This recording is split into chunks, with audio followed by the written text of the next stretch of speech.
F Gucci back into his house, baby, baby, baby. Hey, so I'm here because there was a recent court date, as you can see on the far right side. I think it's labeled November 7th, right? And what it is because a lot of new laws passed in California as far as people that got caught up for situations where they were just like the driver or they were just in the back seat or whatnot. They weren't the actual assailant in the crime. You know what I mean? So because of these laws passed, a lot of people are going back to court. Now this case is a little bit different because this did happen, and what happened was they used a jailhouse snitch who worked with a deputy district attorney named David Pandori, who also sent me to prison with no evidence at all. He hid the victim, who was in county jail at the time for a murder rap, and didn't want my jury to know. Then he bifurcated the case, and they put all this certain kind of case law in where I had no right to face my accuser. Now, this same district attorney has sent this guy named Hugo Chavez. No, not the old school dictator. Hugo Chavez is a youngster dude, never been a gang member. Uh, I chose him to be a business partner for the fact that he wasn't a gang member, but I knew some of his family, and he was located in in the vicinity of the neighborhood, so it'd be easy access for me to go there every single day and do music and try to work with other artists and build a business, right? So they grabbed this dude, and they got him caught up in all this weird ass shit. They got this jailhouse snitch, a dude that used to be from the barrio that ended up turning straight up rap because he was looking at life for I think like 3 or 4 murders and a couple attempted murders. So he made a deal with district attorney, and because district attorney had such a hard on for me and other people, this dude Hugo Chavez was my business partner, not my partner in crime. But this is what the DA tried to make it look like: he was my partner in crime, and that he was well aware of gangs in the hood. And I 100, like, I don't, anybody outside the hood, they don't know nothing. There's people in the hood that don't even know about the hood, certain hood shit that they don't got no. It's a neither no basis type of shit. Always been like that. So not everybody knows who did what did nobody, someone's business in the hood. If people come asking questions from the hood about, hey, I heard that someone was saying that the homie from the hood shot somebody or stabbed somebody, they get shut down right there and then, and let them know that don't ever fucking don't talk about that shit. Shut the fuck up. You know what I mean? Forget about it. Whatever happened, happened. You know what I'm saying? But if anything, stay on your toes because you don't know if these fuckers are gonna come back type of shit. You know what I mean? So that's the only that's the difference. You know what I'm saying? As far as where this guy stood and where this DA was trying to make it look where he where his position was that he was a gang member, and that's not the case. You know what I'm saying? But by playing this album over and over and transcribing it onto paper so that the jury can read it as it plays, that played a significant part in this case, right? Because they had no real substantial evidence against any of these dudes other than just a snitch who was trying to find a, get out of jail free ticket. You know what I'm saying? And use these homies and other homies so that he can look the way he did. I mean, the individual is a criminal. You know what I'm saying? Like I said, just because you're PC, don't think these motherfuckers that are PC'd up or these motherfuckers that are no good. Don't think they weenies, homie. Because I know straight murderers over there. You know what I'm saying? Dudes that are straight killers. This dude, Alan Ruby, that they speak on, obviously he's a fucking killer. He ain't no punk. You know what I'm saying? Now he fears people from the neighborhood because he knows that there's a lot of killers in the hood too. And there's people that are way more dangerous than he is. You know what I'm saying? Not now. I don't know about now. I'm talking about 20 years ago. You know what I'm saying? So, there's a difference. You know what I'm saying? So let's go ahead and listen to this. And you guys, well, I'm gonna pause here and there so we can break down some of these things. If you got any questions, you can let me know in the comments, and I'll answer them or whatnot, right? But we're gonna go ahead and hit this right now so you guys can see. Now, like I said, they mention me by name, Javier Garcia. They mention my status in the hood and what this individual has said about me, and they mentioned my record label. And they basically use, like I said, the thing about this case is I was subpoenaed to this case. There was 2 trials. I basically hid the whole first trial. The second trial, they basically hunted me down and found me and served me. You know what I'm saying? And I had no choice to go, but luckily I did, because when I went to court, I cleared this dude, Hugo Chavez, from what this DA was trying to say about him. He was saying he was a gang member. Now, like I said, the only reason why I chose this dude was because he wasn't a gang member.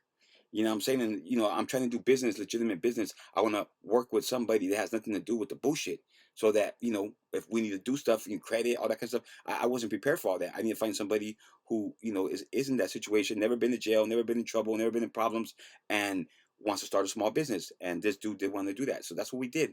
And like I said, they worked all that against us. And although, yes, my album was definitely gangster as fuck. It was an album that, I'm saying that, I spoke on a lot of stuff.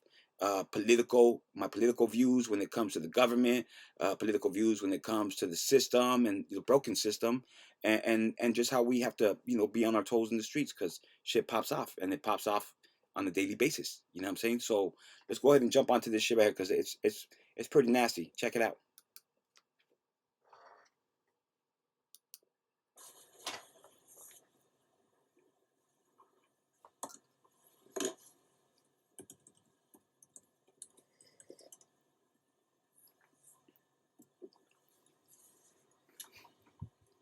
The first matters on calendar, matters 1, 2, and 3, which were ordered, considered together for both argument and disposition. This is the People versus Gabriel Franco and Hugo Chavez. And the court will note that counsel for Mr. Franco indicated that he is waiving oral argument and he is not present in court today. If I could have at the podium the appearance and time estimate for appellant's counsel, and then I'll do the same for the Attorney General. Yes, good morning, Your Honors. Edward Haggerty on behalf of appellant Hugo Chavez. My time estimate is 15 minutes. Of that, I'd like to reserve 2 or 3 minutes for rebuttal. All right, thank you very much. Thank you. Representing the Attorney General's office this morning. Good morning, Your Honor. Michael Chamberlain, Deputy Attorney General, on behalf of respondent. I'd estimate 15 minutes. All right, thank you very much. Thank you. So we'll turn back to Mr. Haggerty. And sir, as you're starting, for the benefit of all concerned, the court did issue what we call a focus letter, which is designed to help shape the contours of oral argument this morning, in which we requested that both sides be prepared to address the claim raised in Mr. Chavez's opening brief that the trial court committed prejudicial error and violated Mr. Chavez's due process rights to a fair trial by admitting unduly prejudicial gang rap lyrics evidence, with an emphasis on the facts and evidence relevant to this claim. So I know you're aware of that. That was really for the benefit of everyone else here. Thank you very much. You may proceed. Yes, thank you, Your Honors. Again, good morning. Edward Haggerty on behalf of appellant Hugo Chavez. And first of all, let me say I appreciate the court's sending the letter indicating its interest in that particular issue. I believe that that particular argument is the one that raises the error that is the most significant in this case. I think the error is most evident there, and also the prejudice is the most evident with respect to that. First of all, yes. As you start, I'm going to interrupt you. I'm so sorry, but do you concede, based on Slayton and Burgos, that Section 352.2 is not retroactive, or are you continuing to push your claim?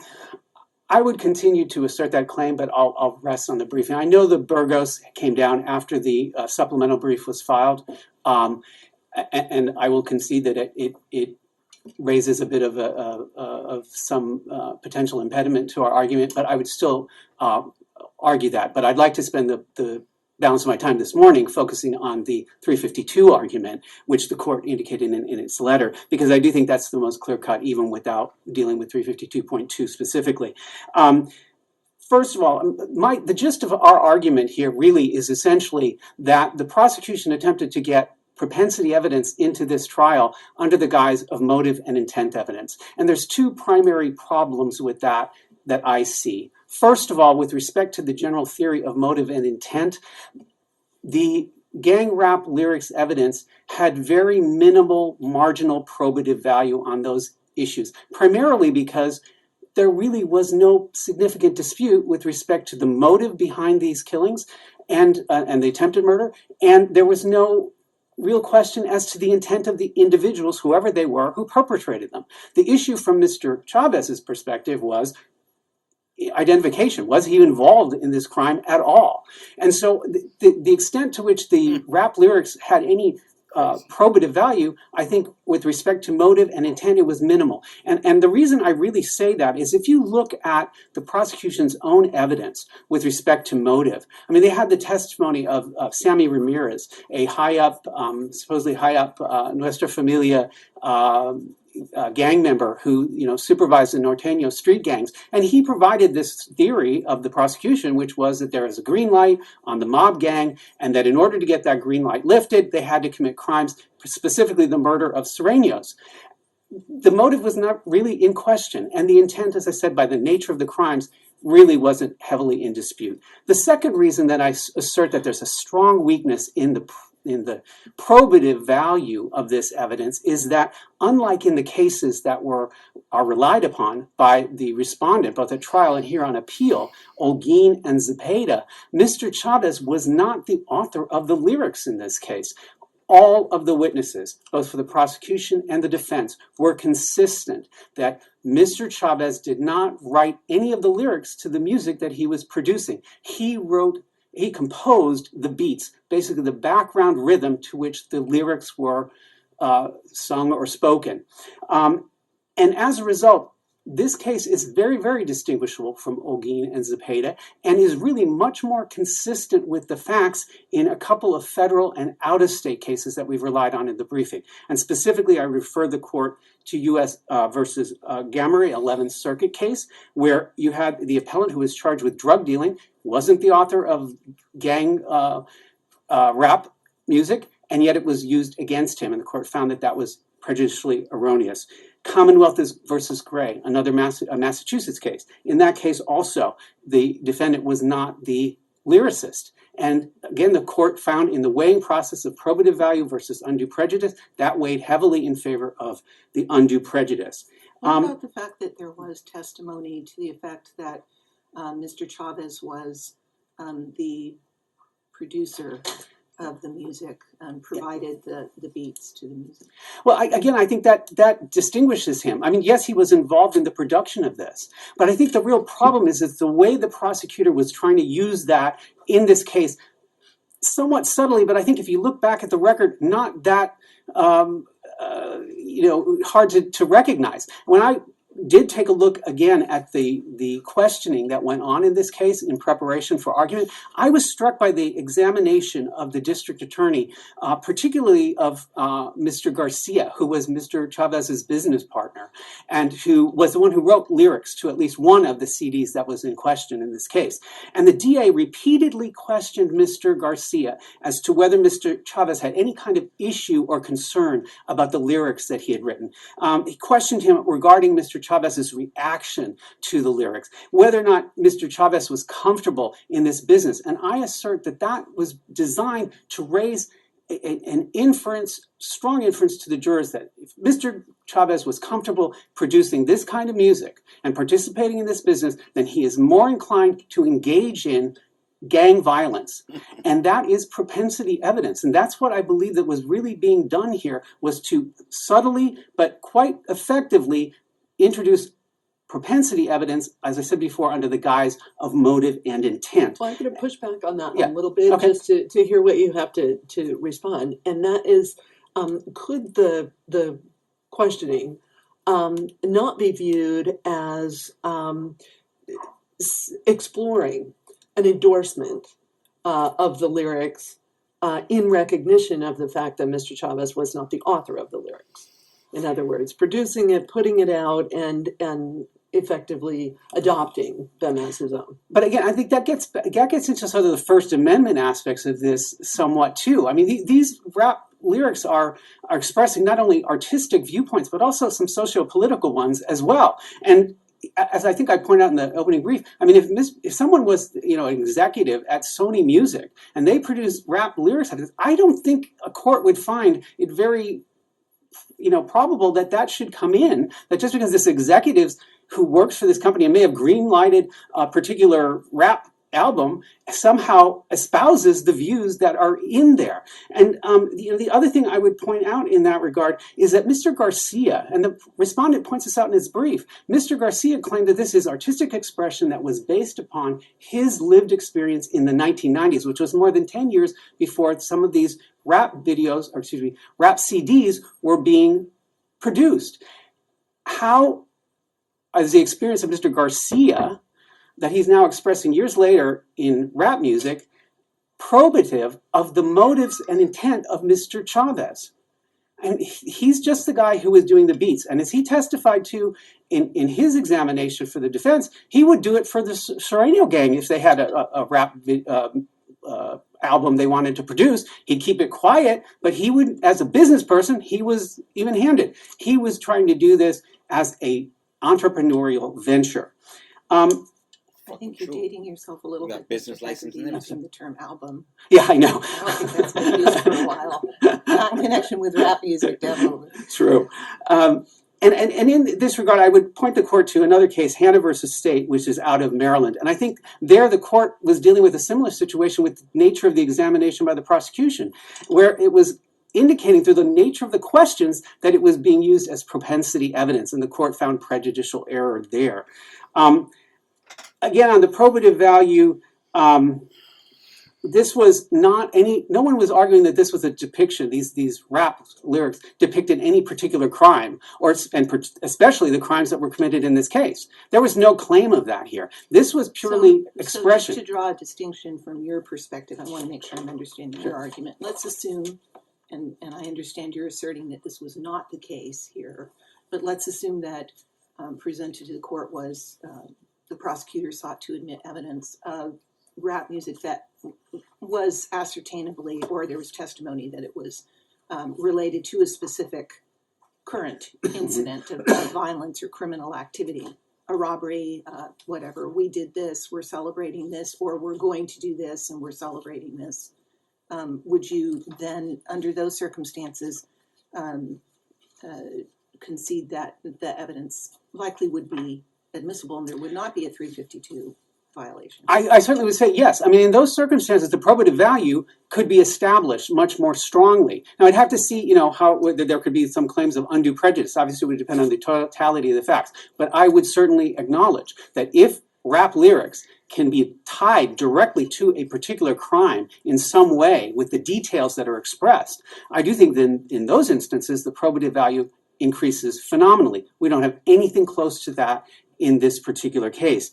Moving on to the undue prejudice, respondent claims that the prejudice here was minimized by the fact that these were not Mr. Chavez's words. My counter to that is that doesn't minimize the prejudice, that minimizes the probative value. He's still being tarred with the same brush by trying to attribute these words to him, even though he didn't write them. Secondly, the respondent points to the brief amount of time that was involved in the presentation of this evidence. And as I noted in the reply brief, the amount of time that a particular piece of evidence is not a particularly good indicator of its significance in a case. A confession can come in a very short amount of testimony, and yet it's going to have an incredible impact on the jury's resolution of the case. But also, there was a lot of this that weaves throughout the entirety of this trial. The prosecutor started discussing the whole subject of gang rap lyrics in the voir dire, and that's in volume 17 of the augmented reporter's transcript. He mentioned them in the opening statement, which is in volume 26 of the augmented reporter's transcript. He repeatedly mentioned them in the closing argument in volumes 141 and 144 of the record. It's clear that this was woven throughout the tapestry of this entire case. So let me ask you a question just about analytically approaching the prejudicial effect. And that is to ask whether there's any relevance on the issue to the various colloquies with individual jurors. I'm thinking primarily juror number 11, who had voiced some concerns, but others were further questioned as well. Is that contextually relevant here because of some of the things that were expressed, like a lack of sophistication about some of these issues in the voir dire process, and then we've all experienced gang trials, and the expert gets up, and that's a lot of new information potentially for a juror. Right, and I think some of the jurors, as Your Honor noted, expressed some real shock at this, what they viewed as a subculture with which they had little or no familiarity. I think there was a lot of other gang evidence that the jurors were exposed to with respect to not only the nature of the charged crimes, but some of the others that were brought in as predicates and so forth. But certainly the language and the the anti-police sympathies and wording in the gang rap lyrics certainly would have had an impact on the jurors who come from a different environment and background. Also, respondent says that this didn't have any bearing on Ruby's credibility and that Ruby's credibility was the central focus in this case.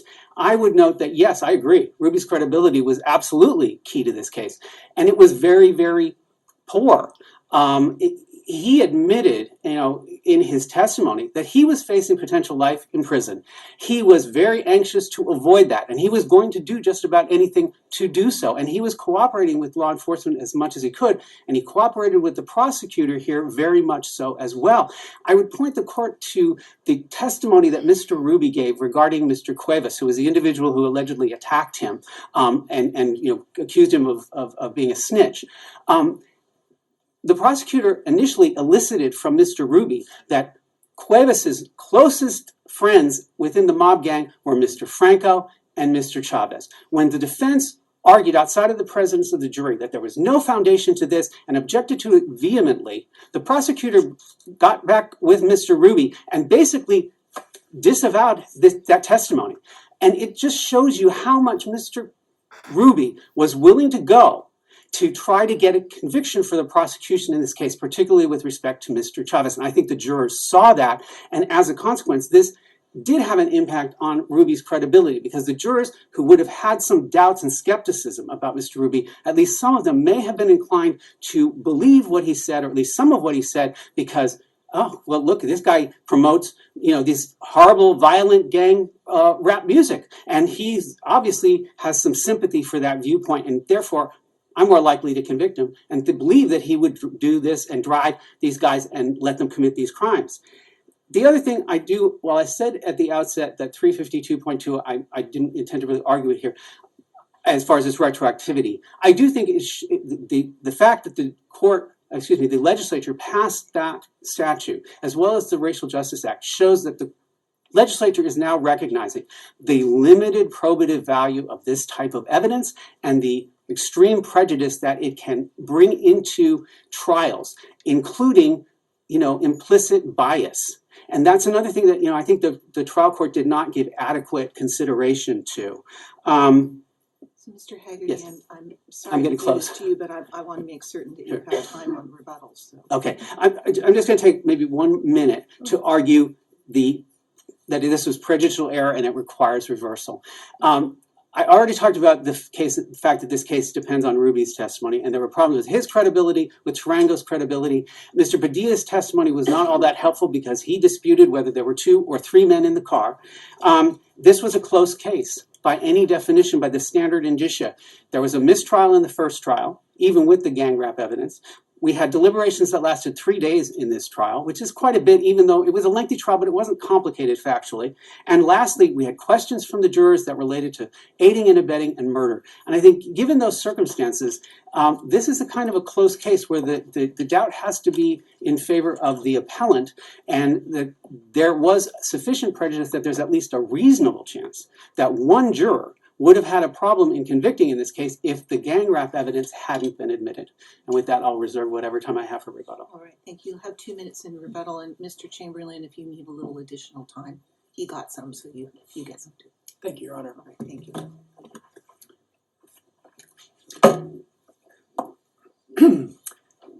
Good morning, may it please the court. Michael Chamberlain on behalf of respondent. I too, by the way, think a focus letter is very helpful in these kinds of cases that are quite large, and otherwise issues may receive more superficial attention. Certainly, we're all aware that rap music lyrics experience a greater degree of scrutiny in recent years, and appropriately so, in part because of legislative enactments, 352.2, 1109, the Racial Justice Act, all of which are implicated in this, raised in this case. Sometimes, however, the rap music lyrics do play an appropriate and lawful evidentiary role in a case and do not carry with them undue prejudice. This is such a case. The reason is because, as I think counsel pointed out, Appellant Chavez really had a more attenuated connection to the mob gang.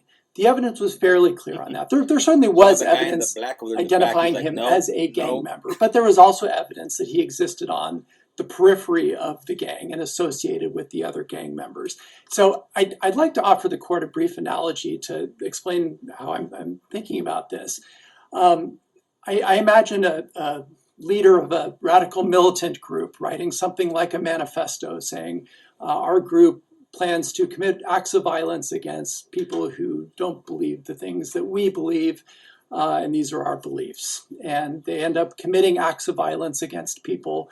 One of the defendants charged in that kind of incident, say a getaway driver, had a more attenuated connection. No clear evidence tied him to the radical militant group. But there was evidence that that leader's manifesto was written on the aider and abettor's personalized stationery. And perhaps there is even evidence that that person who was the getaway driver took the manifesto and put it in an envelope and mailed it at the post office to the New York Times or the news outlet.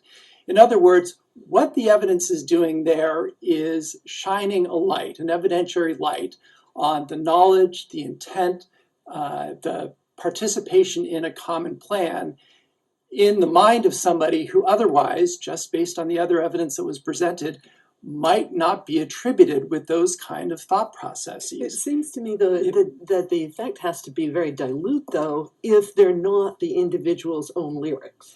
Well, actually, that gives it more, I think there was evidence in this case that tied Appellant Chavez to the lyrics other than being the author, because what was in Appellant Chavez's head as he was driving Franco and Ruby to the Reed Street stabbing or to the Doburn Avenue killing is what is important. Evidence of his state of mind, his intent, his knowledge, his motivation to participate in a common plan did not depend on him being the author of those lyrics. But he was tied to their creation, and that's what is important. In fact, there was a number of how he was tied to their creation. Sure, how he was tied to their creation. He himself testified that his business partner was Javier Garcia, who was, the evidence showed, a shot caller, a leader of this mob gang. Chavez also testified to the jury that yes, these lyrics did involve a real gang committing real acts of violence on real people in actual geographic locations. This was not abstract. And there was also expert witness testimony. It's a little bit different than your common manifesto scenario, because you're talking about things that happened in the past. And in connection with the Prisoners of War CD, they were at least more than 4 years in the past. There was, yes, 2004, I think, was the production of that. But what it illustrates is 2003, pardon me, Your Honor. I think one of them was 2004. I may be mistaken about that. But what it does illustrate was that Appellant Chavez acted in the criminal events with full knowledge of why those events were being committed. When he was driving these... Well, I'm sorry, full knowledge? I mean, well, what? You're saying just knowledge that one gang doesn't like another gang? No, knowledge that when they were driving to Reed Street and then to Doburn Avenue, he was not driving his friends to the grocery store to buy milk. He was driving them on a mission to hunt and to kill enemy gang members. That was the probative value. That is what made a difference. That is what allowed he was alleged to, there was a gang enhancement charged against him as well. That lent to probative value. Now, the prejudice here, I agree that the fact he did not write the lyrics... But can we back up for just a moment? Of course. I think one of the problems that, just to be transparent, one of the problems that I'm having with your argument is you're indicating why the prosecutor very much would want the evidence in. But I'm not certain that you're demonstrating that it's probative. In other words, the fact that it's more necessary because the evidence against Mr. Chavez was more attenuated is not a statement of its probative value. And that's, unless I'm misunderstanding you, that's part of what I'm hearing here. Well, Your Honor, it was is not what establishes the probative value of the evidence, right? Correct. It was a piece of a larger puzzle, but it was a piece that was significant given the evidence that he had a more marginal connection with the gang. So that the prosecution alleged a gang enhancement, that he acted in furtherance of gang interests and so forth. So the people were allowed to present evidence that tended to relevant evidence, probative evidence that tended to demonstrate that disputed issue. And the fact that he himself said, yes, I realize that the music I am producing does illustrate, I know what the mob is, I know what they do, I know what their tactics are, I know who their enemies are. That kind of evidence is what the jury could keep in mind as they heard Ruby describe the three perpetrators of the Reed Street and Doburn Avenue violence driving to Reed Street, seeing Mr. Padilla, and driving to Doburn Avenue later on and committing a shooting of unarmed people. But the fact that he did not write them actually made it a little bit more trouble impersonal. because you're sort of begging the question that opposing counsel argued was the key question, which is the identity of the, whether Mr. Chavez actually participated in these events. So if you already had proved that, then it seems like this evidence would be relatively cumulative because yes, somebody driving in a car with gang members to kill opposing gang members, that's pretty indicative of their motive. I'm not sure that the rap lyrics add much value to that. Maybe a little bit, but not a lot. Well, identity is one thing. I think Mr. Ruby's testimony covered identity very clearly and voluminously. But what I'm saying is if you are predicating the probative value on having proven identity. No, I'm not, Your Honor. I'm predicating probative value, perhaps in part to some degree on identity, but also for the other bases listed in Evidence Code 11, Section 1101B. His intent to participate in a common plan, his motive. He was not motivated by thinking he was driving them to the store. He was motivated by a desire to further the mob's interest in its hunt and kill missions. That is very probative. Just the fact that he was behind the wheel of that car. If you establish the predicate that he was actually in the car. Sure. If you establish, well, that's another evidentiary issue for the jury. So the jury. At that point, it seems like it's somewhat cumulative because the fact that he's in the car itself is probably stronger evidence of the motive. I agree. I'm having trouble with seeing the probative value. I agree with you, Your Honor, that the fact of his identity as the driver of that car, the rap music had very little to do with that. It had a lot more to do with other factors listed in 1101B, his motivation, his knowledge, his intent, his participation in a common plan. Those are equally weighty questions for the jury to consider, especially given that he was charged with a gang enhancement in this case. And going back to the absence of prejudice, well, I mean, there was abundant testimony that this was an artistic endeavor. The words were in the abstract, both from Chavez and from other witnesses. The jury received a limiting instruction, Cal Crim 1403, and we have to presume that they understood and followed that and would appropriately limit the uses to which they put gang evidence. You also had the DA's argument in closing. I'd very briefly like to quote two sentences from the DA's argument when the DA made very clear that this was not improper propensity character evidence. The DA said to the jury in closing, quote, "I'm not asking you to convict him because of free speech, but the things you do, the things you say are reflective of what's important here, motive and intent. He's not here because he said on a CD or produced a CD, kill Serenos." Quote, "You have the right to say what you want and you have the freedom to associate with who you want. I am not asking you to convict him because he chose to associate with gang members. That's not a crime, but it is indicative of motive and intent in a crime. That's the distinction here." And intent to kill here. Intent to kill. He was charged with murder, Your Honor. Intent to further the interests of the gang as well, which is the gang enhancement. Intent to aid and abet. And they received aiding and abetting instructions with those versions of the mental state. I would also point out this was not an easy case to sanitize for the trial court. This was not the kind of case where the trial court, a nip here and a tuck there, exclude an autopsy photo, exclude a prior bad act.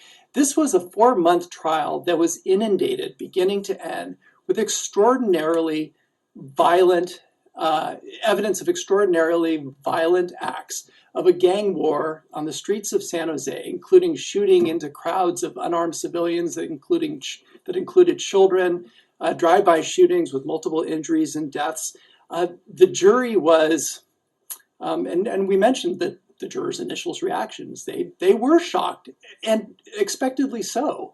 But the fact that, having heard all of this real-world violence, they also heard about, from the gang expert as well as from other witnesses, that yes, gang rap performs these functions for a gang, and Mr. Chavez didn't write the lyrics but helped produce them. That would not have been inflammatory. That would not have been shocking or surprising. I'm That, sorry, why wouldn't that be potentially prejudicial? I mean, you're saying that the rap music is being used to encourage people to commit crimes. Wouldn't that encourage the jury to punish Mr. Chavez because of other crimes that are being encouraged? no, Your Honor, I that's think just not evidence. worse. You're saying not at all? Cut it out. No, I mean, I think a better argument would be it's not substantial, doesn't substantially outweigh the probative value, but I can't imagine there's no prejudice. all evidence is prejudicial to a defendant if it implicates him in a That's crime. not what they're I asking. mean, that's No, that's not prejudice. well, I mean, okay, no, and well, Prejudice is unfair assumptions Sure. that are suggested, and I think there clearly is an unfair assumption that was suggested by the gang expert's testimony that rap music is used to motivate people to commit crimes. well, Your Honor, Rev them up. that was evidence that was received from the gang expert, subject to cross-examination.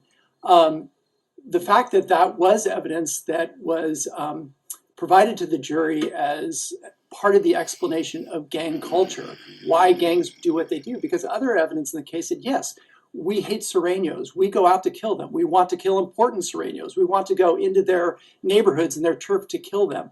That was all part of the evidence, and those were from Ruby as well as other people. I mean, that's very damaging evidence, but the gang rap music did not alter that context. It was not the linchpin. It didn't introduce some kind of bias into the jury's calculus that would have swayed them from a verdict of not guilty to a verdict of guilty. Well, you say them, but you agree that it's the operative question is whether one would have reasonable doubt for a more favorable result. One juror? Yes.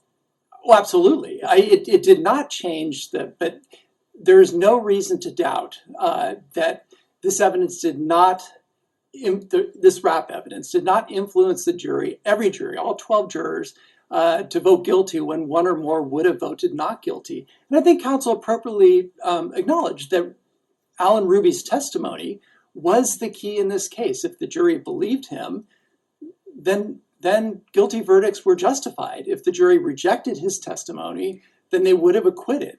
One or more would have acquitted. But they didn't do that. So the rap music itself did not play a role in the jury's evaluation of So Ruby's let me credibility. ask you this, Mr. Chamberlain. Pardon me for interrupting you, but really what we're talking about are the lyrics. Mr. Chavez's participation in what they're calling production, which I understand was from the record, is a reconverted porta potty in the backyard, essentially with a fairly simple beats background. They called it a Production studio, company, but that's but whatever. probably fair. That's fine. Having said that, let's say that the court had appropriately admitted evidence that he spent time with people who were involved in this gang, and that certain members of that gang came over and recorded, I'm using a dated term now too, recorded the certain kinds of music, and that it was rap music, and that generally speaking, it endorsed maybe the use of violence or whatever. I think that the thing that I'm struggling with is the specific lyrics. Why do the lyrics have to get in? Why the lyrics? His participation in the production and so forth. Yes, the district attorney potentially could have used that to show his connection to gang members and how that would show that he's in some way connected to the gang culture and forwarding their interests. The lyrics are vile.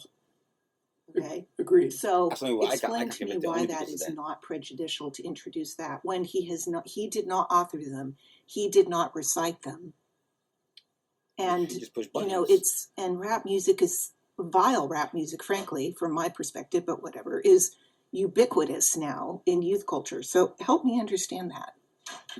The answer is, Your Honor, that these defendants at trial were accused of committing vile acts of violence. And the rap music evidence that reflected that ethos of the gang, the hatred and the violence and the just well, all the rest that the lyrics illustrated, it was probative, highly probative, that Chavez knew that was the ethos, the ethic, the quote unquote morality of the gang, what fueled their actions. That's what was in his head as he drove his car with Ruby, an armed Ruby and an armed co-defendant Franco sitting in the car to find victims to do exactly what the gang advertised in their vile lyrics. That intent to participate in a common plan, that motive to further the gang's interests, the gang's vile interests, those dependent on the jury knowing the jury seeing the unvarnished truth, and it is ugly and it is vile, but the jury needed to know what motivated those gang members in order to understand what was motivating, Appellant Chavez as he aided and abetted the commission of those crimes. That was, mental state is an element of proof. It's very much at issue. It was all the more important in this case because he was not tied directly. He was not one of the shooters, and he also was. Counsel, are you? Yep. I think earlier you had argued that this was important because it showed that he knew what the gang members were going to do. But I think now you're saying that the lyrics show that he shared the same motive. Knowledge and intent and the motivation to participate in a common plan are all admissible, all reasons for But I'm concerned about the probative value here. Sure. It's one thing to say, you recorded songs that talked about what people were planning to do, and therefore you understood what they're planning to do. Mm-hmm. It's another thing to say that merely because you recorded it, that you actually shared those same motives. That's a significant leap. That's correct, but it's important that the jury knew what those motives were. Were they going to have dance fights or fist fights or something? Right. Or were they trying to shoot? Important isn't the same as saying that it's probative. You're saying that you needed that evidence, or you wanted that evidence because it filled a hole in the case, but that doesn't mean that the evidence is probative. Well, in this case, it does reflect irrelevant and probative because it did reflect on his mental state in more than one way. So in other words, when he was driving that car, and even after, for example, but I think the precise way that you're arguing it is important here, because that goes to the strength of the probative value. Sure. And I'm sorry, maybe I'm missing Your Honor's point, but yes, the content, the words of the lyrics and the way they expressed why this gang did what they did, why that was their guiding philosophy, did reflect on Chavez's mental state when he was driving that car after he saw. How exactly? How? Because he knew what they were planning to do, and he shared their motive. Correct, and he intended to. Well, no. Explain why it shows that he shared their motive. Because he would not have been there driving them to these two locations, and maybe he didn't know what they were going to do at Reed Street. After he saw them stab Mr. Padilla, he let them back into his car. Then he drove them to another site to commit still further violence. Then why are the lyrics necessary? If the case is that strong, and given the, I think, admittedly prejudicial nature of the lyrics themselves, then why? Why is it necessary? Because it showed the jury that Mr. Chavez was not participating in a random, unmotivated act of violence for street status or something else, that he was aiding and abetting two acts of extreme violence that were committed for very specific reasons. He was alleged to have known those reasons and to act in furtherance of those reasons. Those reasons were set forth in the lyrics. There was other evidence as well. The expert testified about them as well. But having actual lyrics that's not expert hearsay from a police detective saying these are the words from the shot caller of the gang that Mr. Chavez was driving to commit these acts, that's exceptionally probative. It was not about these acts. Correct. The acts were. So how is that not propensity? It's not propensity because it was admissible to show the factors described in 1101B. His intent to commit the kinds of acts for the reasons displayed in the lyrics. His motivation to drive and to keep driving his colleagues when they were committing these acts. His intent to participate in a common plan. The fact that he let them back into his car after they stabbed Mr. Padilla, why would somebody do that if he had no idea? He was shocked, and so why did you stab that unarmed pedestrian? Well, the answer to that question, why, what his motive was, what his intent was, what his knowledge was, comes in part from the rap lyrics. Oh, that's why he did it, because that's the philosophy of this group, this criminal street gang. We want to hunt and kill our enemies wherever we find them, whether or not they're armed. That is what we're doing and why we are doing it. Not these specific acts. There's no reference to Reed Street or Doburn Avenue, but that's the basis of the 1101B evidence and the gang enhancement as well.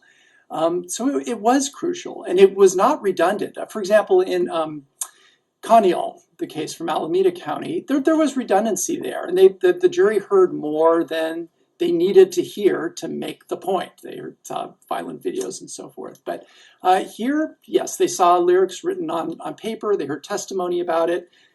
Chavez himself testified. He was not trying to hide this, that yes, I produced this music. There were violent images on the covers of the CDs. It was called Beat Down Records or something like that. So he himself acknowledged exactly what this was, but what the gang did and why they did it was probative evidence that gave the jury insight into his state of mind, not propensity, his state of mind when he was committing the acts that he was alleged to have committed in this case. I'm going to stop you there unless there are other questions from my colleagues, and I'm not hearing any. Mr. Chamberlain, thank you very much for your comments. Mr. Haggerty, let's turn back to you. You have 2 minutes. I'm sorry, how long? 2? 2, thank you. I'm just going to very briefly respond to a couple of points that Respondents' Counsel made. First of all, with his initial analogy to a manifesto situation where, it was found on an aider and abettor stationery.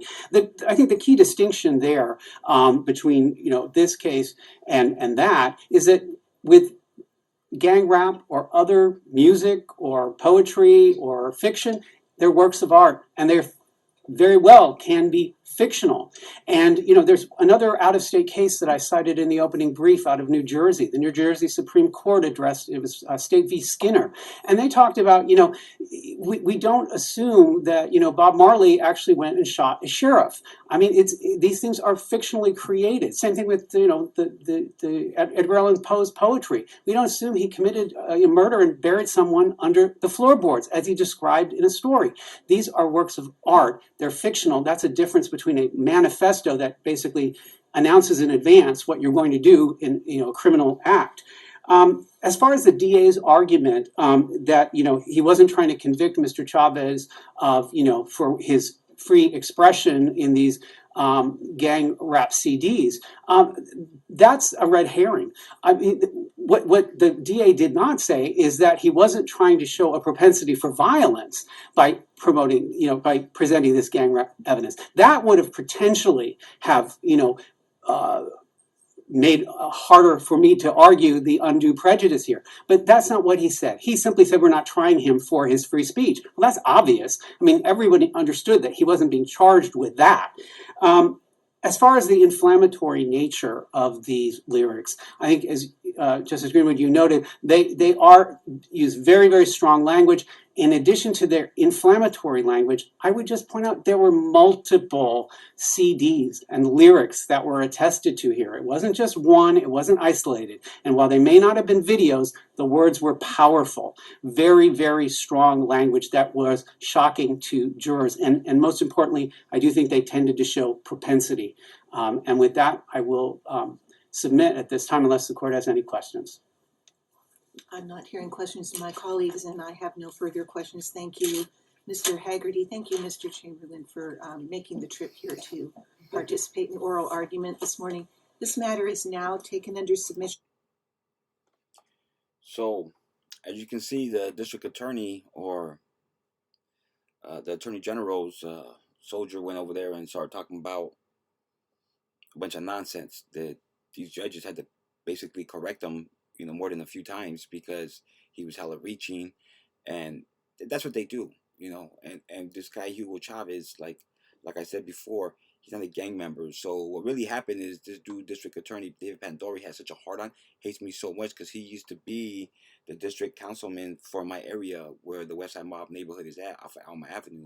So he's aware of all of us from that neighborhood since back in the days before he became a district attorney, and started pushing on the hood and trying to lock up everybody without evidence because he did it. These are not the only dudes. He did it to me, and I'm not the only other person he did it to. There's a whole bunch of homies that got sent up. And this album, they used it against other gang members because they were catching dudes that were committing, you know, gang crimes or whatnot, right? And my CD was being found in their cars. So they were using these albums and saying that this album, you know, pumped them up and made them go commit these crimes and whatnot. The police have been reaching, you know, trying to build a case or whatnot, right, against me. So this right here just goes back, like I said, you know, I got subpoenaed. I was forced into this court. They had no substantial evidence. They don't got no proof. Even some of the witnesses, as far as Southsiders that were involved, they didn't even know there was 3 people in the car. They said there was 2, but they added Hugo in it. And the only reason why they added Hugo, like I said, is this DA had such a hard on for me. He hate my fucking guts. He hates the hood, and he been trying to wash us up for a long time. So, you know, he, like I said, he had these cops beating us up, doing crazy shit to us, choking us out. I was getting taken to jail every single time they see me on some fucking bogus ass bullshit on parole violations. You know what I mean? Just whenever they felt like it. I had to be real secretive about what I was doing, and like I said, you know, a lot of these people, they speak on shit as far as you know, where I stand and what I've done and all that kind of shit. You know, law enforcement, you know, they, like I said, they've been watching me since I was a kid. They're well aware of my status in the hood back then. I'm not involved in that. I'm a businessman, and I've been trying to be a businessman for so long. But like I said, these people, once they have it out for you, even if you try and change your life, they're gonna do whatever they can to put you back in that box or behind them walls. So you have to be, you know, on point. And if you're gonna switch up, you can't have 1 foot in and 1 foot out. You know what I'm saying? You gotta like completely get out the motherfucking mix. And I'm still doing rap music. You know what I mean? That ain't like I said, it's my business. It's been my business. Beat Down Records, 2004, 2000. Album came out 2003, and but I didn't make any duplicates till 2004. But it came out in 2003, and there was no other Gucci. There was no Gucci Man back then. It was just Frank Gucci only. You know what I'm saying? And these cops, like I said, man, this district attorney, Santa Clara County, they're fucking sneaky. You know what I'm saying? And they get away with a lot of shit because they pick the right judges that are going to just let them do whatever they want. And that's what happened to Gabriel Franco. And I don't really know Gabriel Franco at all. Like I said, Hugo was my business partner, not my partner in crime. He didn't know nothing about the hood. He didn't know anything that was being done. He didn't know what was going on. Everything was always secretive. Like I said before, you know, everybody was on a need-no basis in the hood. And if you went into circle, then you know, like I said, you know, you just there. You in the hood posted. You know what I'm saying? You're in the background, and you're gonna stay in the background. You know what I'm saying? It's just simple as that. That's how it was.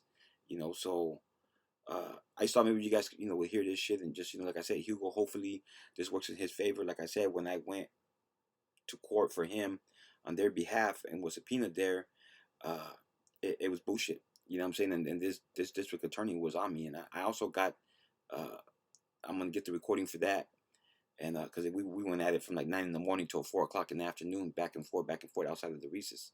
But this dude was like on me, and real disrespectful, and you know, basically calling me a wetback type of shit.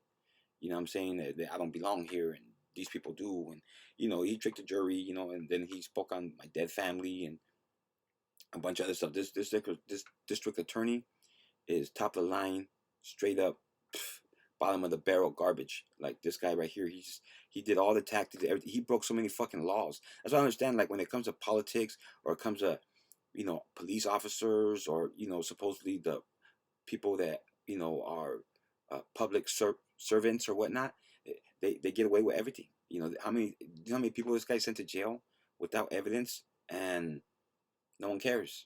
You know what I'm saying? And what he did was he went and retired because he knows that I think this is the 7th case right now that they're seeing or looking at over as far as him violating people's constitutional rights, amendments, or whatever. They're coming back to court, you know, and everybody's getting back out because this guy, like I said, I can't do it. They work you too, though, the system, the way they do everything. They keep you in there so long so you could be fighting your appeal, and they only give you an appellate lawyer to go through I think it's your opening brief, your reply brief, and I think that's it. and then the AG gets his little say so back and forth, and then if you don't have another attorney, you can't go no further than that. So if you're in jail for 2 more years, which I was, then your case is over, and now you don't have no. After 2 years, you can't do anything. So basically, you're stuck. And like I said, for me, my guy, the victim in my case, he was in county for murder, and the jury never knew. I'm pretty sure if the jury would have known that he was in there for murder, I don't think they would have convicted me. I think if the jury would have known that they had no substantial evidence that the CD was even mine, because I never admitted to it. You know what I'm saying? Back then, I didn't admit to that CD, so they had no real proof. I mean, they could have went to Tower Records. You know what I'm saying?